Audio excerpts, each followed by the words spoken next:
السلام علیکم ورحمۃ اللہ وبرکاتہ. کیا حال ہے سب کا؟ الحمد للہ. نحمده ونصلی علی رسولہ الکریم. اما بعد فاعوذ باللہ من الشیطان الرجیم. بسم اللہ الرحمن الرحیم. رب اشرح لی صدری ویسر لی امری واحلل عقدۃ من لسانی یفقہوا قولی. ابو ہریرہ رضی اللہ عنہ سے روایت ہے کہ وہ مدینہ کے ایک بازار سے گزرے اور وہاں کھڑے ہو کر کہا، اے بازار والو، تمہیں کس چیز نے عاجز کر دیا؟ انہوں نے کہا، اے ابو ہریرہ، کیا بات ہے؟ کہا، وہاں رسول اللہ صلی اللہ علیہ وسلم کی میراث تقسیم ہو رہی ہے اور تم یہاں ہو، اور وہاں جا کر اس میں سے اپنا حصہ کیوں نہیں لیتے؟ انہوں نے کہا، کہاں؟ کہا، مسجد میں. تو لوگ تیزی سے ادھر گئے مسجد کی طرف. ابو ہریرہ نے وہیں ٹھہر کر ان کے واپس آنے کا انتظار کیا، یہاں تک کہ جب وہ آئے تو ان سے پوچھا، تمہیں کیا ہوا؟ انہوں نے کہا، اے ابو ہریرہ، ہم مسجد میں گئے تھے تو ہم اس میں داخل ہوئے، وہاں تو ہم نے کچھ بھی تقسیم ہوتے ہوئے نہیں دیکھا. ابو ہریرہ نے ان سے کہا، پھر تم نے مسجد میں کچھ دیکھا بھی ہے؟ انہوں نے کہا، ہاں، وہاں ہم نے دیکھا کچھ لوگ نماز پڑھ رہے ہیں، کچھ قرآن پڑھ رہے ہیں، کچھ لوگ حلال و حرام کا ذکر کر رہے ہیں. ابو ہریرہ نے کہا، تمہاری خرابی ہو، یہی تو محمد صلی اللہ علیہ وسلم کی میراث ہے، یعنی قرآن کا پڑھنا اور پھر حلال و حرام کو جاننا. تو اللہ سبحانہ وتعالیٰ سے دعا ہے کہ ہمیں انبیاء کے اور خاص طور پر نبی صلی اللہ علیہ وسلم کے اس ورثے میں وافر حصہ عطا فرمائے. چھٹا پارہ.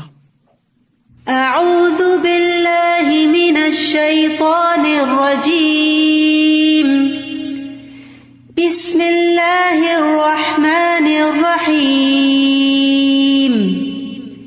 لا يحب اللہ الجہر بالسوء من القول الا من ظلم وکان اللہ سمیعا علیما. ان تبدوا خیرا او تخفوه او تعفوا عن سوء فإن اللہ کان عفوا قدیرا. شروع کرتی ہوں اللہ کے نام سے جو بے انتہا مہربان نہایت رحم فرمانے والا ہے. لا يحب اللہ الجہر بالسوء من القول الا من ظلم وکان اللہ سمیعا علیما. اللہ بری بات کے ساتھ آواز بلند کرنے کو پسند نہیں کرتا مگر جس پر ظلم کیا گیا ہو، اور اللہ خوب سننے والا، خوب جاننے والا ہے. اللہ سبحانہ تعالیٰ برائی سے نفرت کرتا ہے، وہ برائی کیسی بھی ہو، خواہ وہ سوچ کی ہو، خواہ وہ عمل کی ہو، خواہ وہ قول میں ہو. یہاں خاص طور پر بری باتیں بلند آواز سے کرنا اور ان کو عام کرنا، ان کو نشر کرنا، ان کا اعلان کرنا اللہ سبحانہ تعالیٰ کو پسند نہیں. ہاں، ایک صورت ہے کہ اگر کسی پر ظلم کیا گیا ہو تو وہ ظالم کے خلاف اپنے جذبات کا اظہار کر سکتا ہے، اپنے ظلم کا ذکر کر سکتا ہے تاکہ وہ ظلم کے خلاف دوسرے کی مدد لے سکے. تو اللہ سبحانہ تعالیٰ نے مظلوم کو بری بات کے اظہار کی رخصت دی ہے تاکہ وہ اپنا غصہ ٹھنڈا کر لے اور اپنے ظلم کو اپنے سے دور کر سکے. اسی طرح صاحب حق کو بات کرنے کی اجازت ہے. ابو ہریرہ رضی اللہ عنہ سے مروی ہے کہ ایک شخص نبی صلی اللہ علیہ وسلم سے اپنے قرض کا تقاضا کرنے آیا اور سخت گفتگو کرنے لگا. صحابہ غصے سے اس کی طرف بڑھے، لیکن رسول اللہ صلی اللہ علیہ وسلم نے فرمایا، اسے چھوڑ دو کیونکہ صاحب حق کہنے کا حق رکھتا ہے، یعنی اس کا حق ہے، لہٰذا اس کو بات کرنے دو. پھر آپ نے فرمایا، اس کے قرض والے جانور کی عمر کا ایک جانور اس کو دے دو، یعنی اس کا قرضہ واپس کر دو. صحابہ نے عرض کیا، یا رسول اللہ، اس سے زیادہ عمر کا جانور تو موجود ہے لیکن اس جیسا نہیں، یعنی جو اس سے لیا گیا تھا. آپ نے فرمایا، وہ زیادہ والا ہی دے دو کیونکہ سب سے اچھا آدمی وہ ہے جو دوسروں کا حق پوری طرح ادا کرے. تو بہرحال یہاں پر واضح طور پر یہ بتا دیا گیا، نمبر 1 کہ اللہ کو بری باتیں پسند نہیں کہ وہ کھلم کھلا کی جائیں، لیکن نمبر 2 اس بات کی رخصت ہے کہ اگر کسی پہ ظلم ہو رہا ہے اور اس کے منہ سے کچھ ایسے الفاظ نکلتے ہیں کہ جس سے وہ اپنا حق وصول کر لے تو اس کو اس کی اجازت ہے. لیکن پھر بھی ان تبدو خیرن او تخفوہ او تعفو عن سوء فإن اللہ کان عفوا قدیرا، اگر تم کوئی نیکی ظاہر کرو یا اسے چھپاؤ یا کسی برائی سے درگزر کرو تو بے شک اللہ بہت معاف کرنے والا، بہت قدرت رکھنے والا ہے. یعنی انسان جب نیکی کرتا ہے تو ہمیشہ چھپا کے کرنے کا موقع نہیں ہوتا. بہت دفعہ دل چاہتا ہے کہ ہماری نیکی کا کسی کو پتہ نہ چلے، اور جب ہم کر رہے ہوتے ہیں تو دوسروں کے نوٹس میں بھی آ جاتے ہیں، وہ بھی دل پہ گراں گزرتا ہے. لیکن اگر وہ چھوڑ دیں تو پھر نیکی کا موقع ہاتھ سے جاتا ہے. کچھ لوگ کہتے ہیں نا کہ ہمیں ڈر لگتا ہے کہ ہم نیکی کا کام کریں گے تو دکھاوا ہو جائے گا، تو بہتر ہم کریں ہی نہ. تو یہ بھی ایک غلط سوچ ہے. ہمیں اپنی نیت کو درست کرنے کا کہا گیا ہے، نہ کہ نیکی کے کام دوسروں کی خدمت کو چھوڑ دینے کا، کہ تمہیں چونکہ ڈر ہے کہ نیت خراب ہو جائے گی اس لیے کرو ہی نہ. یہ تو کوئی لاجک نہیں. تو ضرورت اس چیز کی ہے کہ ہم اپنے اندر کو، اپنے سیلف کو کنٹرول کریں اور دکھاوے سے اور احسان جتانے سے اور دوسروں کو اذیت دینے سے اور دکھ دینے سے اپنے آپ کو بچائیں، لیکن نیکی کا کام جاری رکھے. تو اگر تم کوئی نیکی ظاہر کرو یا اسے چھپاؤ، یعنی لوگوں کو دکھائے بغیر بتائے بغیر صرف اللہ کی رضا کے لیے کرو، او تعفو عن سوء یا کسی برائی سے درگزر کرو، یعنی اگر کسی نے تمہارے ساتھ اچھا سلوک نہیں کیا تو بے شک اللہ بہت معاف کرنے والا، بہت قدرت رکھنے والا ہے، یعنی وہ تمہیں معاف کر دے گا. کسی کو معاف کرنا صرف اس وقت آسان ہوتا ہے جب انسان یہ چاہے کہ مجھے بھی معاف کر دیا جائے اور میرے سارے گناہ معاف ہو جائیں تاکہ میری پکڑ نہ ہو آخرت میں. ہم میں سے کون ہے جو یہ دعویٰ کرے کہ اس نے کبھی کسی کے ساتھ کوئی زیادتی نہیں کی؟ کسی نہ کسی وقت، کبھی نہ کبھی ہمارے منہ سے بھی تلخ باتیں نکل جاتی ہیں. الجہر بالسوء، کوئی بری بات بلند آواز سے ہو ہی جاتی ہے، اس کا اظہار، اس کا اشتہار ہو ہی جاتا ہے. کبھی دوسرے کے سامنے ہی منہ در منہ ہم اس کو تانا دے دیتے ہیں اور وہ اس کا دل دکھا جاتا ہے. کبھی ہم لوگوں کے پیٹھ پیچھے بھری مجلس میں بیٹھ کر کسی کی برائی شروع کر دیتے ہیں، یہ بھی الجہر بالسوء ہے. اسی طرح کبھی کوئی دوسرا ہمارے ساتھ یہی کر دیتا ہے تو پھر ہمیں بہت برا لگ جاتا ہے. تو اس کو کس طرح ڈیل کیا جائے ایسی صورتحال کو جب ہمیں کوئی آ کے بتائے فلاں تمہارے بارے میں ایسا اور ایسا کہتا ہے، تو اس وقت صرف تکلیف اٹھانے اور پریشان ہونے کی بجائے انسان اس کو کہے میں نے اس کو اللہ کے لیے معاف کیا تاکہ اللہ تعالیٰ مجھے معاف کر دے. تو اگر تم دوسروں سے درگزر کرو گے تو اللہ بھی بہت معاف کرنے والا ہے. قرآن مجید میں سورۃ النور میں ایک بہت خوبصورت واقعہ آتا ہے حضرت ابوبکر صدیق سے متعلق، کہ جب انہوں نے حضرت عائشہ پہ لگنے والے الزام کی وجہ سے اپنے قریبی رشتہ دار کا وظیفہ بند کرنے کا سوچا تو اللہ سبحانہ وتعالیٰ نے ان کو معاف کرنے کے لیے کہا اور ساتھ ہی فرمایا الا تحبون ان یغفر اللہ لکم، کیا تم پسند نہیں کرتے کہ اللہ تمہیں معاف کر دے؟ تو ہم میں سے کون ہے جو یہ نہیں چاہتا کہ اس کے گناہ معاف ہو جائیں؟ اور اگر ہم چاہتے ہیں کہ ہمارے گناہ معاف ہو جائیں تو صرف استغفر اللہ کرنے سے بات نہیں بنے گی. ہمارے اندر اتنی وسعت ہونی چاہیے کہ ہم بھی دوسروں کو معاف کر سکیں تاکہ اللہ تعالیٰ ہمیں معاف کر دے. حضرت علی رضی اللہ عنہ سے مروی ہے، وہ کہتے ہیں ہم نے رسول اللہ صلی اللہ علیہ وسلم کی تلوار کے دستے میں یہ لکھا ہوا پایا کہ جو تم پر ظلم کرے اس سے درگزر کرو. جو تم پہ ظلم کرے اس سے درگزر کرو، یعنی چھوٹی موٹی بات ہو جاتی ہے چھوڑ دو اس کو، کیونکہ اگر تم جواباً کوئی کارروائی کرو گے تو دوسرا اس سے بڑا کوئی فساد کرے گا اور پھر معاملہ بہت بڑھ جائے گا. یعنی بہت سی تکلیف دہ باتیں جو ہیں ان کو صرف اگنور کرنے سے وہ کم ہو جاتی ہیں، ختم ہو جاتی ہیں. لیکن اس کا یہ مطلب نہیں کہ انسان ظلم سہتا ہی چلا جائے، لیکن ظلم کو دور کرنے کے لیے ظالمانہ رویہ اختیار نہ کرے، برا طریقہ اختیار نہ کرے، احسن تدبیر کے ساتھ اس کو اپنے سے دور کرے. فرمایا رشتہ توڑنے والے سے رشتہ جوڑو. ٹھیک ہے کوئی ریلیشن شپ ون سائیڈڈ نہیں ہوتا، لیکن کسی کو تو جوڑنے کے لیے ہاتھ بڑھانا ہی پڑتا ہے. جب دو چیزیں آپس میں ٹوٹ جاتی ہیں، کبھی آپ نے ٹوٹی ہوئی پیالی جوڑی ہوگی یا کوئی برتن یا کوئی پلیٹ، تو جب آپ جوڑتے ہیں تو دونوں کو ایک دوسرے کے قریب لاتے ہیں. بعض اوقات ایک چیز بڑی بھاری ہوتی ہے وہ قریب نہیں آتی، تو آپ کیا کرتے ہیں جو چھوٹی ہوتی ہے اس کو بڑی کے پاس لے جا کے اس کو جوڑ دیتے ہیں. تو اسی طرح کبھی ہم چھوٹے بھی بن جائیں تو کوئی بات نہیں، عزت کس کے پاس ہے؟ اور بڑائی کس کی ہے اصل میں؟ اللہ رب العزت کی ہے. ہم تو معمولی انسان ہیں, تو اس لیے کبھی یہ نہیں سوچنا چاہیے کہ اس سے تو میں چھوٹی ہو جاؤں گی یا میری شان میں کمی آ جائے گی. کوئی بات نہیں, کبھی جھک جائیں, ہلکے ہو جائیں اور جا کر دوسرے سے جڑ جائیں, اور آپ دیکھیں گے کہ دوسرا بھی پھر مسکرا پڑتا ہے. کبھی ہسبینڈ وائف میں بھی ایسا ہوتا ہے, کبھی بچوں کے ساتھ بھی, دونوں ایک دوسرے سے خفا ہو کے الگ الگ ہو جاتے ہیں, واپس آتے ہیں, ایک ان میں سے آگے بڑھتا ہے, مسکراتا ہے, سلام کرتے تو دوسرا ہنس پڑتا ہے, اور معاملہ ختم ہو جاتا ہے. لیکن اگر دونوں ہی ضد پر اڑے رہیں, جمے رہیں, معاف نہ کریں, درگزر نہ کریں, تو پھر بعض اوقات ہمیشہ کے لیے الگ ہو جاتے ہیں. فرمایا جو تمہارے ساتھ برا کرے اس کے ساتھ احسان کرو, اور یہ بڑے دل والوں کا کام ہے, جس کو اللہ توفیق دے وہی کر سکتا ہے. اور حق بات کرو اگرچہ وہ تمہارے نفس کے خلاف ہی کیوں نہ ہو, اپنے خلاف کیوں نہ جاتی ہو, وہ بات کر ڈالو. کیونکہ اپنے خلاف بھی جب چیز جاتی ہے نا اور انسان منہ سے بولتا ہے تو پھر انسان اپنی بھی اصلاح کر لیتا ہے کہ میں دوسروں کو تو کہہ رہا ہوں لیکن خود کیا کرتا ہوں. اور یاد رکھیے جو درگزر کرتا نہیں اس سے کیا نہیں جاتا. عمر رضی اللہ عنہ سے روایت ہے, وہ کہتے ہیں جو شخص رحم نہیں کرتا اس پر رحم نہیں کیا جاتا, جو معاف نہیں کرتا اسے معافی نہیں ملتی, جو درگزر نہیں کرتا اس سے بھی درگزر نہیں کیا جاتا, اور جو توبہ قبول نہیں کرتا یعنی کسی کو معاف نہیں کرتا اس کی بھی توبہ قبول نہیں کی جاتی, جو خود گناہ سے نہیں بچتا اسے بچایا بھی نہیں جاتا. یعنی جو بچنے کا ارادہ نہیں رکھتا پھر اس کو بچنے کی توفیق نہیں ملتی.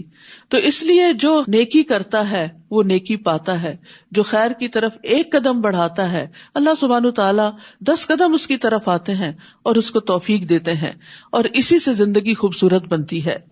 ہمیشہ صرف اپنے حقوق کا خیال نہیں رکھنا چاہیے, کبھی دوسرے کو اس کے حق سے بڑھ کر دیں تو آپ کو اس سے بھی زیادہ واپس ملے گا. پھر فرمایا ان الذین یکفرون باللہ ورسلہ ویریدون ان یفرقوا بین اللہ ورسلہ ویقولون نؤمن ببعض ونکفر ببعض ویریدون ان یتخذوا بین ذلک سبیلا. بے شک جو لوگ اللہ اور اس کے رسولوں کا انکار کرتے ہیں اور چاہتے ہیں کہ اللہ اور اس کے رسولوں کے درمیان تفریق کریں. کس طرح؟ اور کہتے ہیں ہم کچھ کو مانتے ہیں اور کچھ کا ہم انکار کرتے ہیں. یعنی بعض لوگ کہتے ہیں ہم اللہ کو تو مانتے ہیں لیکن رسولوں کو نہیں مانتے, بعض کہتے ہیں ہم فلاں اور فلاں رسول کو مانتے ہیں اور فلاں کو نہیں مانتے, اور وہ چاہتے ہیں کہ اس کے درمیان کا کوئی راستہ اپنا لے, یعنی اپنی مرضی کا دین بنا لے. اولئک ھم الکافرون حقا, یہی لوگ دراصل حقیقی کافر ہیں. یعنی دین اپنی مرضی سے انٹرپریٹ نہیں کیا جا سکتا, جس چیز کو ماننے کے لیے کہا گیا ہے اس کو ماننا ضروری ہے, یہ نہیں کہ جس کو دل چاہے مان لیں اور جس کا دل چاہے انکار کر دیں. اور ہم نے کافروں کے لیے رسوا کن عذاب تیار کر رکھا ہے, مگر جو لوگ اللہ اور اس کے رسولوں پر ایمان لائے اور انہوں نے ان میں سے کسی ایک کے درمیان بھی تفریق نہیں کی, یعنی سب پر ایمان لائے, یہی وہ لوگ ہیں جنہیں وہ ان کے اجر ضرور عطا کرے گا, اور اللہ بہت بخشنے والا نہایت رحم کرنے والا ہے. تو یہاں سے یہ بات واضح ہو جاتی ہے کہ آخرت کے عذاب اور رسوائی سے بچنے کے لیے تمام رسولوں پر ایمان لانا ضروری ہے, انکلوڈنگ محمد الرسول اللہ صلی اللہ علیہ وسلم. یہ کہنا کہ سبھی ادیان ٹھیک ہیں اور سبھی اچھے ہیں اور وحدت ادیان کی بات کرنا, تو اس آیت سے پتہ چلتا ہے کہ وحدت ادیان صرف اس وقت ہو سکتا ہے جب محمد الرسول اللہ صلی اللہ علیہ وسلم کے لائے ہوئے دین پر ایمان لایا جائے. اہل کتاب آپ سے مطالبہ کرتے ہیں کہ آپ ان پر آسمان سے ایک کتاب اتار لائیں. در حقیقت انہوں نے موسیٰ سے اس سے بڑی چیز کا مطالبہ کیا تھا, بس انہوں نے کہا تھا ہمیں اللہ کو سامنے دکھاؤ. یعنی اہل کتاب نے تو کتاب کا کہا ہے لیکن موسیٰ سے تو اس سے بھی بڑھ کر مطالبہ کیا گیا. تو ان کے ظلم کی وجہ سے, یعنی یہ بات ایک ظالمانہ بات تھی, اس کی وجہ سے بجلی کی کڑک نے انہیں پکڑ لیا. پھر اس کے باوجود کہ ان کے پاس واضح نشانیاں آ چکی, انہوں نے بچڑے کو معبود بنا لیا. پھر بھی ہم نے ان سے درگزر کیا اور ہم نے موسیٰ کو واضح غلبہ عطا کیا, یعنی اپنی قوم کے مقابلے. یعنی وہ اکیلے تھے, ان کے ساتھ ان کے مددگار ان کے بھائی تھے, لیکن عمومی طور پر بنی اسرائیل کا رویہ ایسا نہ تھا کہ وہ اپنے پیغمبر کے مددگار ہوں. تو اللہ سبحانہ تعالیٰ نے ایسے سارے لوگوں کے مقابلے میں موسیٰ علیہ السلام کو پھر بھی قوت عطا کی تھی کہ وہ اپنا کام کرتے رہے.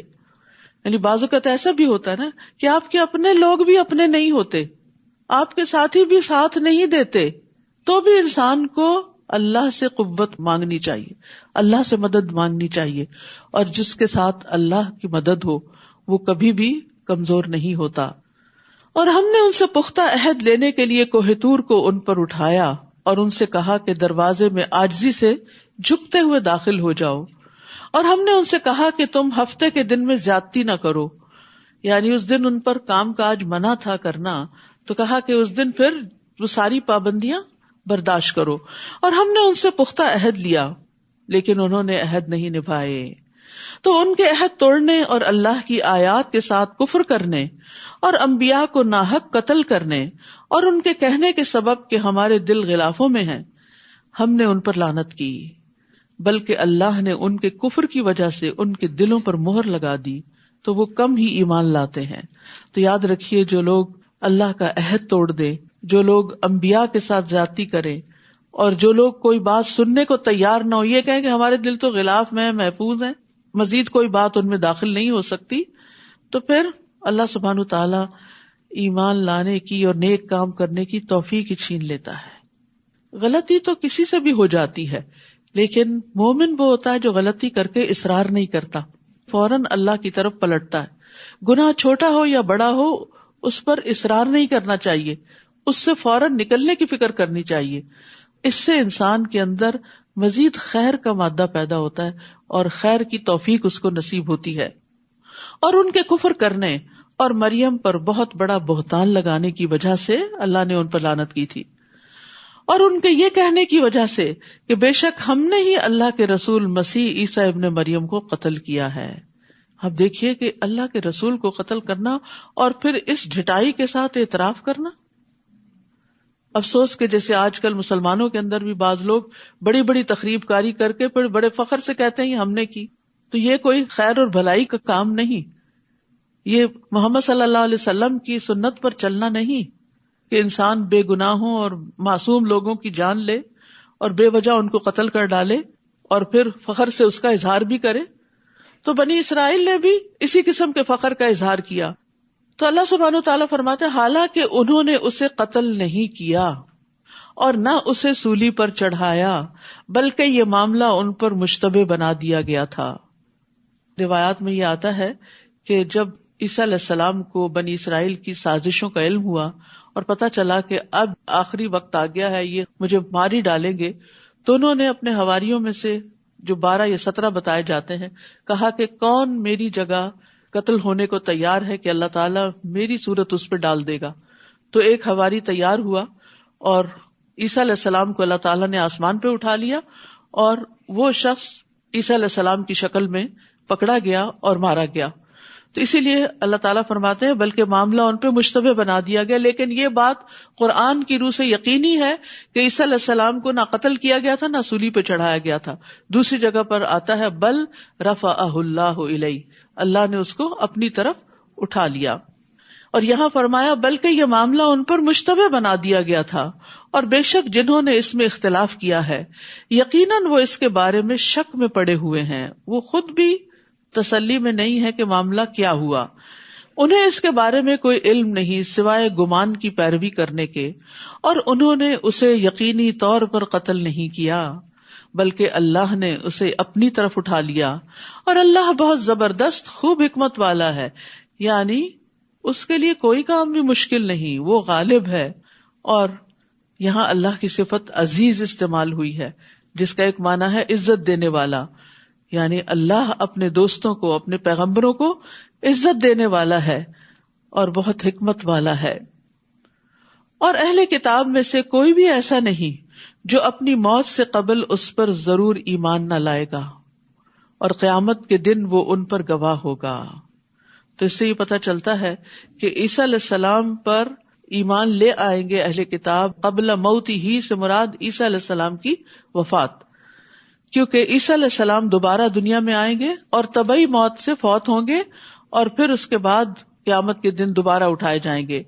ابو ہریرہ رضی اللہ عنہ سے مروی ہے، وہ کہتے ہیں کہ رسول اللہ صلی اللہ علیہ وسلم نے فرمایا عیسیٰ ابن مریم نازل ہوں گے، یعنی جو اللہ نے ان کو اوپر اٹھا لیا وہ دوبارہ زمین پر آئیں گے، بس وہ خنزیر کو قتل کریں گے، صلیب کو مٹا دیں گے، اور ان کے لیے نماز کو جمع کیا جائے گا، یعنی لوگ نماز کے لیے اکٹھے ہوں گے، مال عطا کیا جائے گا یہاں تک کہ اسے قبول نہیں کیا جائے گا، یعنی کوئی صدقہ لینے والا نہیں رہے گا، آپ جزیہ کو ختم کر دیں گے اور روحا نامی جگہ پر پڑاؤ کریں گے، وہاں سے حج یا عمرہ کریں گے یا ان دو عبادتوں کو ملا کر کریں گے۔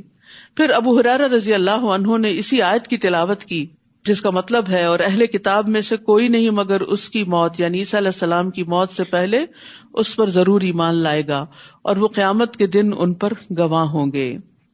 تو یاد رکھیے کہ عیسیٰ علیہ السلام کا دوبارہ دنیا میں آنا جو ہے یہ متواتر احادیث سے ثابت ہے، یعنی 70 سے زیادہ احادیث ہیں جو اس بات پر گواہ ہیں کہ عیسیٰ علیہ السلام آئیں گے اور دنیا میں حاکم عادل کی شکل میں آئیں گے، نئے نبی کی شکل میں نہیں، نبی صلی اللہ علیہ وسلم کی پیروی میں ہی ایک طرح سے آئیں گے، اور پھر اس کے بعد یہ کہ ان کے آنے کے بعد اسلام کے سوا باقی ادیان ختم ہو جائیں گے۔ ابو ہریرہ سے روایت ہے کہ نبی صلی اللہ علیہ وسلم نے فرمایا میرے اور عیسیٰ علیہ السلام کے درمیان کوئی نبی نہیں ہے اور یقیناً وہ اترنے والے ہیں، جب تم انہیں دیکھو گے تو پہچان لو گے، وہ درمیانی قامت والے ہیں، ان کا رنگ سرخ و سفید ہوگا، وہ ہلکے زرد رنگ کے لباس میں ہوں گے، ایسے محسوس ہوگا جیسے ان کے سر سے پانی ٹپک رہا ہو، حالانکہ نمی نہیں ہوگی، پانی نہیں ہوگا، یعنی بہت ڈیٹیلز بتائی گئی ہیں، عیسیٰ علیہ السلام کی ڈسکرپشن دی گئی ہے کہ وہ کیسے دکھائی دیں گے، یعنی بہت نظیف اور چمکدار اور خوبصورت۔ وہ لوگوں سے اسلام کے لیے قتال کریں گے، صلیب توڑ دیں گے، خنزیر کو قتل کریں گے، جزیہ موقوف کر دیں گے، اللہ ان کے زمانے میں اسلام کے علاوہ دیگر ادیان کو ختم کر دے گا، وہ مسیح دجال کو ہلاک کریں گے، عیسیٰ علیہ السلام زمین میں 40 سال رہیں گے، پھر ان کی وفات ہوگی اور مسلمان ان کا جنازہ پڑھیں گے۔ یہ سنن نبی داؤد کی روایت ہے اور پچھلی حدیث جو تھی وہ مسند احمد کی تھی، یعنی اتنی واضح روایات، اور بھی اس میں بہت ڈیٹیلز ہیں۔ یاجوج ماجوج بھی انہی کے دور میں نکلیں گے، پھر آپ ہی کی دعا کی وجہ سے ان کا خاتمہ ہوگا، تو وہ قیامت کی نشانیوں میں سے ایک نشانی بھی ہے۔ فَبِظُلْمٍ مِّنَ الَّذِينَ هَادُوا حَرَّمْنَا عَلَيْهِمْ طَيِّبَاتٍ أُحِلَّتْ لَهُمْ وَبِصَدِّهِمْ عَن سَبِيلِ اللَّهِ كَثِيرًا۔ پھر جو یہودی بن گئے ان کے ظلم کی وجہ سے اور اکثر لوگوں کو اللہ کے راستے سے روکنے کی وجہ سے ہم نے ان پر حلال کی گئی پاکیزہ چیزیں حرام کر دیں، یعنی بعض اوقات اللہ تعالی گناہوں کی سزا دنیا میں ہی دیتا ہے اور نعمتوں سے محروم کر دیتا ہے۔ بہت سی حلال چیزیں ان پر حرام کر دی گئی تھی، تو اس سے کیا پتہ چلتا ہے کہ انسان کو گناہوں سے ڈرنا چاہیے۔ اگر وقتی طور پر کوئی نقصان نہیں بھی ہوتا تو ایسا نہ ہو کہ مرنے سے پہلے انسان کسی فتنے یا آزمائش میں پڑ جائے، تو ہمیشہ اللہ سے توبہ کرتے رہے۔ اول تو بچنے کی کوشش کرے، تقویٰ بچنے ہی کا نام ہے، اور پھر انسان ہے، کمزور ہیں، گر پڑتے ہیں تو گر پڑے تو اٹھ جائیں، یعنی توبہ کر لیں تاکہ دنیا اور آخرت دونوں کی سزا سے بچ سکے۔ اور ان کے سود لینے کی وجہ سے بھی، جبکہ وہ لازماً اس سے روکے گئے تھے، اور ان کے لوگوں کے مال باطل طریقے سے کھانے کی وجہ سے بھی، اور ان میں سے جو انکار کرنے والے ہیں ان کے لیے ہم نے دردناک عذاب تیار کر رکھا ہے۔ لیکن ان میں سے جو لوگ علم میں راسخ ہیں اور جو مومن ہیں وہ اس پر ایمان لاتے ہیں جو آپ کی طرف نازل کیا گیا اور جو آپ سے پہلے نازل کیا گیا، اور جو نماز قائم کرنے والے ہیں اور زکوٰۃ ادا کرنے والے ہیں اور اللہ اور یوم آخرت پر ایمان رکھنے والے ہیں، یہی وہ لوگ ہیں جنہیں ہم ضرور اجر عظیم عطا کریں گے۔ یہاں خاص طور پر مومنوں کے ساتھ الراسخون فی العلم کی بات بھی ہوئی کہ وہ لوگ جو علم میں گڑے ہوئے ہوتے ہیں۔ نافع بن یزید کہتے ہیں کہ الراسخون فی العلم جو ہیں اللہ کے لیے عاجزی کرنے والے، اللہ کی رضا کو طلب کرنے والے، اور اس میں انتہائی منکسر ہوتے ہیں۔ وہ اپنے سے اوپر والے لوگوں پر بڑائی کا اظہار نہیں کرتے اور اپنے سے کم درجہ کے لوگوں کو حقیر نہیں سمجھتے۔ یہ علامت ہوتی ہے راسخ فی العلم کی کہ اس کے اندر کیا ہوتی ہے؟ عاجزی ہوتی ہے۔ اللہ کی رضا کو طلب کرنے کے لیے اپنی بڑائی کا اظہار نہیں کرتے، چھوٹی سے چھوٹی نیکی کرنے کو بھی تیار ہو جاتے ہیں، اور پھر جو اپنے سے بڑے ہوتے ہیں ان پر بڑائی کا اظہار نہیں کرتے کہ ہم تمہیں کچھ نہیں سمجھتے، بلکہ ان کی عزت کرتے ہیں اور جو چھوٹے ہوتے ہیں ان کو حقیر نہیں سمجھتے. ایک اور قول ہے کہ الراسخ فی العلم وہ ہوتا ہے جس میں 4 چیزیں پائی جائیں. اس کے اور اللہ کے درمیان تقوی ہوتا ہے، اس کے اور مخلوقات کے درمیان عاجزی اور انکساری ہوتی ہے، اس کے اور دنیا کے درمیان بے رغبتی ہوتی ہے، دنیا کی لالچ نہیں ہوتی اس کے اندر، اس کے اور اس کے نفس کے درمیان مجاہدہ پایا جاتا ہے، یعنی وہ اپنے نفس کے ساتھ جہاد کرتا رہتا ہے، اپنے نفس کو کوستا رہتا ہے، اس کی اصلاح کرتا رہتا ہے، تزکیہ کرتا رہتا ہے. تو علم تو بہت سے لوگ حاصل کرتے ہیں، لیکن علم میں مضبوطی، علم میں پختگی اور علم کی شان چند ہی لوگوں میں نظر آتی ہے، اور وہ عمل سے دکھائی دیتی ہے. ان کا ظاہر اور باطن دونوں ہی خوبصورت ہوتا ہے، اور انسانوں کے ساتھ بھی ان کے تعلقات بہترین ہوتے ہیں. تو یاد رکھیے، آپ میں سے جو علم کا شوقین ہے اور علم کے فضائل حاصل کرنا چاہتا ہے اور واقعی علم والا کہلانا چاہتا ہے اور اہل علم میں شمار ہونا چاہتا ہے، تو اس کو دل میں تقوی، مخلوق کے ساتھ عاجزی، دنیا سے بے رغبتی اور اپنے نفس کے ساتھ جہاد، یہ کام کرنے چاہیے.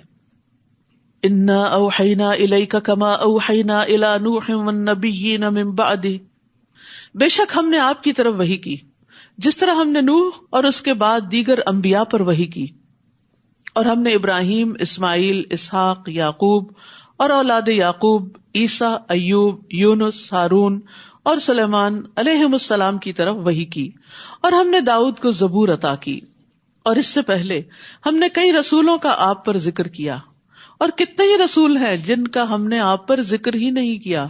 جسے پہلے بھی میں نے عرض کیا تھا نا کہ انبیاء کی تعداد جو ہے وہ 1,00,000، بعض روایات میں 24 ہے، بعض میں 14 ہے، بعض میں 4 ہے، لیکن رسول جو ہے وہ 304 ہیں، اور اس میں سے 5 جو ہیں وہ اولو العزم ہیں. تو ہمیں تو زیادہ سے زیادہ 25 لوگوں کے نام پتہ چلتے ہیں قرآن مجید سے، کچھ بائبل کی روایات وغیرہ سے پتہ چلتے ہیں، کیونکہ قرآن مجید میں آتا ہے وَإِن مِّن قَرْيَةٍ إِلَّا خَلَا فِيهَا نَذِيرٌ، کوئی بستی ایسی نہیں کہ جس میں کوئی نہ کوئی ڈرانے والا نہ آیا ہو، خبردار کرنے والا نہ آیا ہو. تو محمد صلی اللہ علیہ وسلم تک بے شمار رسول آئے ہیں جن کا ذکر قرآن میں نہیں ملتا. اور اللہ نے موسیٰ سے کلام کیا جیسا کلام کیا جاتا ہے، جیسے بات کی جاتی ہے اس طرح بات کی. یہ رسول خوشخبری دینے والے اور ڈرانے والے تھے، بیلنسڈ اپروچ، دونوں ہی چیزیں، صرف امید نہیں خوف بھی، ایمان ان دونوں چیزوں کے بیچ میں ہوتا ہے، تاکہ رسولوں کے بعد لوگوں کے لیے اللہ پر کوئی حجت باقی نہ رہے کہ اللہ نے ہماری ہدایت کا انتظام نہیں کیا. اور اللہ بہت زبردست خوب حکمت والا ہے. لیکن اللہ گواہی دیتا ہے کہ جو اس نے آپ کی طرف نازل کیا اسے اپنے علم کے ساتھ نازل کیا. سبحان اللہ، جو کچھ آپ پڑھ رہے ہیں یہ اللہ کا علم ہے. اس قرآن کے علاوہ جتنی کتابیں آپ پڑھتے ہیں وہ بندوں کا علم ہوتا ہے، سوائے حدیث کے جو وحی الہی پر مبنی ہوتی ہے، کیونکہ اللہ سبحانہ تعالیٰ نے رسول اللہ صلی اللہ علیہ وسلم کو وہ باتیں سکھائیں، وَعَلَّمَكَ مَا لَمْ تَكُنْ تَعْلَمْ. لیکن باقی دنیا کے علوم بندوں کے ہیں، ان کا سورس دنیا ہے. لیکن افسوس یہ کہ ان علوم کی طرف ہم شوق سے متوجہ ہوتے ہیں، دن رات ان پہ لگا دیتے ہیں، مال و دولت، جان مال خرچ کرتے ہیں، لیکن قرآن کے مطالعے اور قرآن کی گہرائی میں اترنے کے لیے ہم بس تھوڑا بہت ہی اپنے لیے کافی سمجھتے ہیں. تو عقل مند ہے وہ جو اللہ کے علم سے فائدہ اٹھائے اور اس کی روشنی میں اپنی زندگی بسر کرے. اور فرشتے بھی گواہی دیتے ہیں، اللہ بھی گواہی دیتا ہے اور فرشتے بھی گواہی دیتے ہیں، اور کافی ہے اللہ گواہ کہ یہ قرآن یا وحی جو ہے نبی صلی اللہ علیہ وسلم کی طرف وہ اللہ کا علم ہے. عطا فرماتے ہیں کہ جب ہم میں سے کوئی قرآن سیکھ جاتا تو ابو عبد الرحمن السلمی فرماتے، تم نے اللہ کا علم لے لیا ہے اور تم میں سے افضل وہی ہو سکتا ہے جو اس پر عمل کرے. یعنی کامیاب تو پھر وہی ہے جو اللہ کے علم کو اپنی زندگی میں اپنا لے.